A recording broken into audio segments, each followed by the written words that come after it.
Hey all, this is Top Banana Sam of Big Nerd Gamers. I don't know why I've been saying like that, but the Dark Father consume your power. Stop it, you kick him in the nuts. It's a classic response. Damn right. What's bringing these things back to life? The devices. We received them from the Grey Teeth, and even greater ones are on their way. Also, that guy got owned so hard. He's stuck mid-limbo. Not in limbo, the place, but he is in limbo position. He just needs to drop the sword and he can duck a nerd bar. I talked over that cutscene, I'm sorry for that. It's just I'm trying to keep a monologue going as I go through this. So you get a bunch of little secrets like that, and Guess who showed up? It's that bastard Mojiro. I hope you really hurt him. more story arc. And I'm gonna show you a neat little trick to get an epic level amount of damage on this guy. So, first thing we're going to do is we're going to maximize our spell output. We're going to upgrade our shield because, yes, it's that important. We're gonna check to see if we can get these any higher. Right now, not really. So, on that note, since I got max stack stored damage, and that for now, along with max damage for the AoE, which is more than just the basic fireball, this is what we're going to do. See that chain demon? Yeah, that guy's annoying. But you see this asshole? This is the one we gotta kill. My patience is at an end. And like all assholes, This is where you die. he manages to monologue. Shut up, Roshiro. I'll put you in the ground. Oh, really? We'll see if my friend has anything to Just say about that. time it.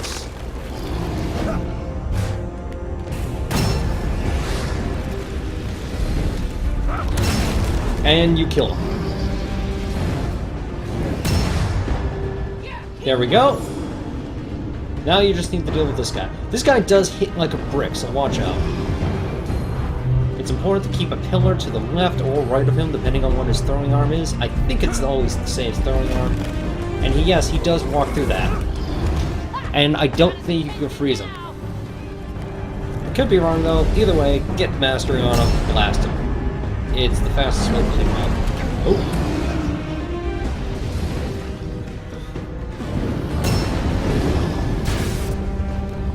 As you can see, that did a ton of damage.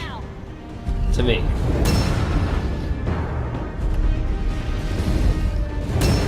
This game is better played with the stereo on, because then you can hear when your spell is fully charged, you can get an auto crit off. That's the only reason for charging it, is it automatically crits. Screw you.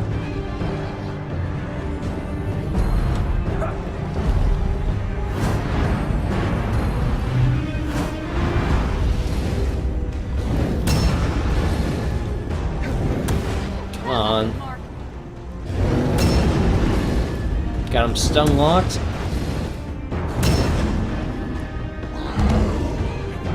That AoE can take off an entire shield. As you can see,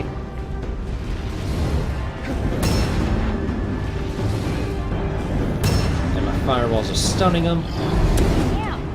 Got him. Thanks for the help. Now, come on, the reliquary's this way. Yeah, that machine, worth checking out, kind of interesting. Just from a visual standpoint. A lot of this is interesting from a visual standpoint. The etheria you gathered from Roshiro now gives you the ability to fast travel between vortex pools. Useful. There are limitations. You may only travel between pools you've activated. There's always a catch, right? It's fine. Roth, Yes. Rojiro's dead, but you promised me Shax. Where is he? I believe you are ready. Come, let us plan. Okay. Now, Lightning and Corruption, these are your main AoEs. Both of them have... Well, there's a main reason for that. There's a main reason I say that. As far as dealing with multiple groups of enemies, by now you find that the fireball is really good for a single target. And it has a good damage over time, it's a great damage output. Freezing the enemy using the frost, it is nice because it can slow enemies down enough when you use it as your main damage source. And Kinesis also has a similar effect, and occasionally it can levitate enemies. I'm just getting to this. Don't worry, cat. Anyway. So now we're faced with our first choice. What spell to choose next? A lot of people like lightning. Lightning does chain damage. It's really nice. I've used it before. I'm getting to it. But the main reason I'm choosing this is for this next upcoming boss, which is the hardest boss you will ever fight in any game if you don't know what you're doing. You don't need to remind them of that. Oh, God. So we're going to select this. Revenge is easy, but making things better, that's tricky. With the power of the reliquary, the dragon's real work begins. I'm not sure why he was chosen to be the dragon, or what our mutual benefactor has in mind. I do know that Roth has promised us both something. Retribution. As much as it pains me, this dragon and I will work together for now. I'll be his eyes and ears. Our first target? Count Shax, the man who took everything from us. Roth says that Shax is tied to the cult of Malthus, an ancient pack of bastards we all thought were dead. Their depravity runs as deep as the snows of the Grey Teeth Mountains. If Shax is in charge, I can believe it. I just hope this dragon is as good as Roth says he is.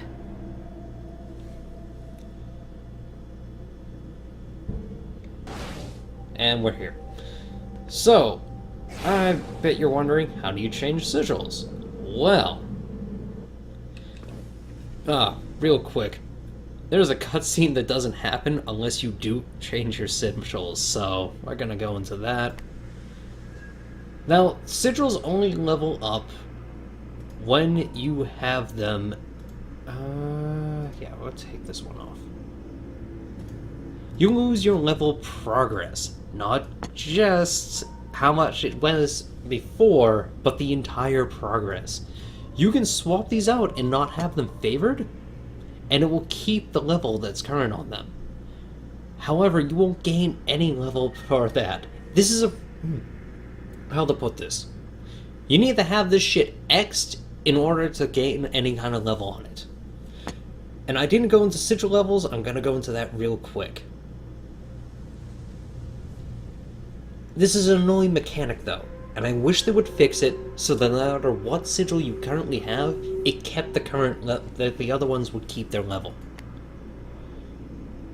That being said, going back to level 1 with their sigils could be a good thing if you screw up and you don't want to use what you did for your levels. So the fast travel works like if you were... it works the same as if you were dead. You go back to any one of your checkpoints, you can go there, you can find missing things that you missed throughout the level. They realize... oh. So far. So far. Look, I saw those echoes of the other dragon. What happened to her? There have been many dragons over the years. No shit, that was the 12th. What, you can't keep track of them? I remember each one. But there is always a need for another. Tell me straight. Why me?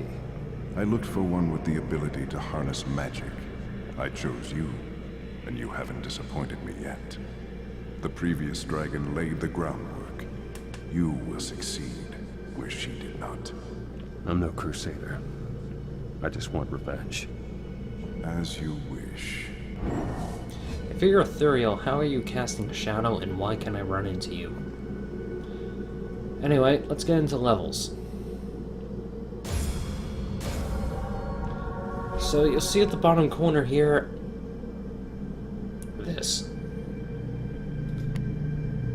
As you level up, different sigils you use have different level of effects. This is why I get pissed that it changes it. They each have a max level to each one of the effects, And as far as I know, from no research on the game myself, the max level, or at least the achievement level, is to get one of these up to 16. Each one of these up to 16.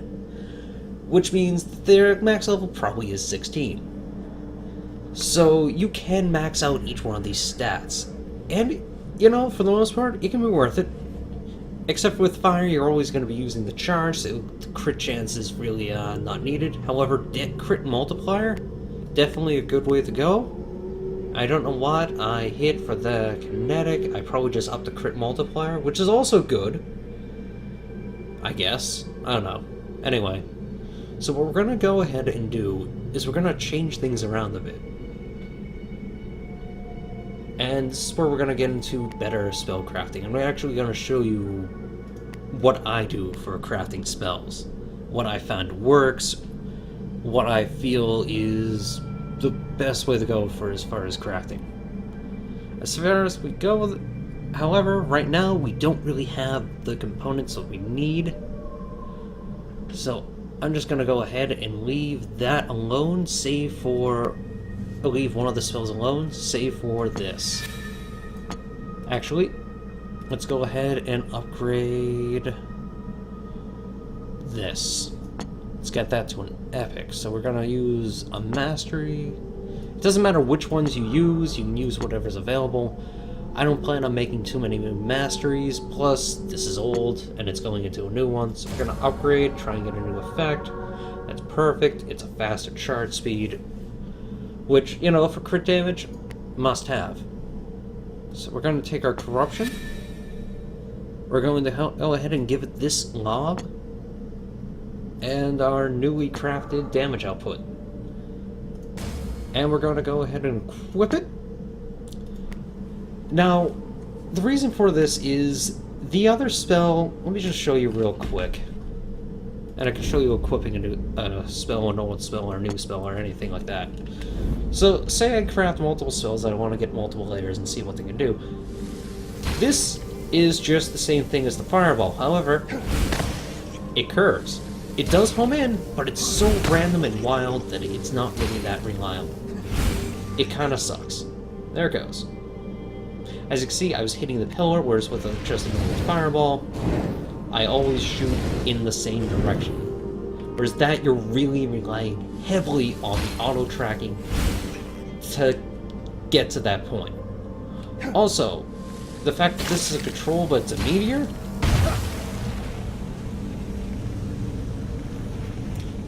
not really that effective. I'll keep the mastery on my block because that will come in handy, just because I plan on crit blocking a lot with this. You're now going to see that I don't really switch between, I'm not going to be really switching between the different spells. Occasionally I might switch the kinesis, but that's only because of its instant mastery that I could put on something and the fact that it can freeze the target in place.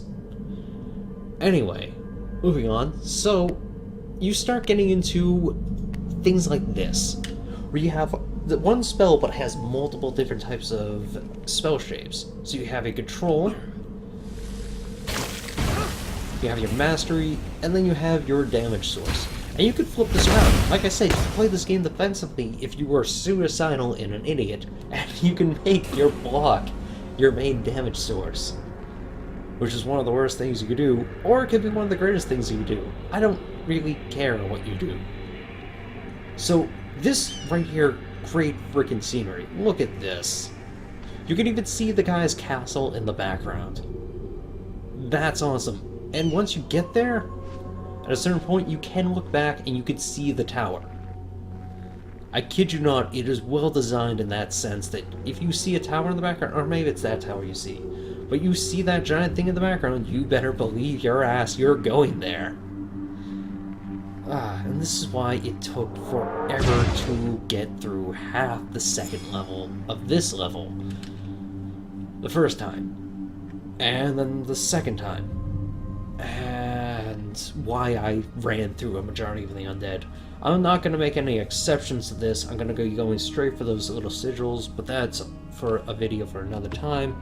For now, thank you for tuning in. Like, comment, and subscribe. If it's broke, I won't know unless you tell me, so please comment. Let me know how you feel. And thank you for tuning in. It does mean a lot that you guys are watching these videos and just finding them. And I'm doing this as a hobby mainly, just having a heart-to-heart here. So, yeah, I'll get more into it on the next video, because this is just gonna be a long, boring run. Alright, till next time, take care, guys.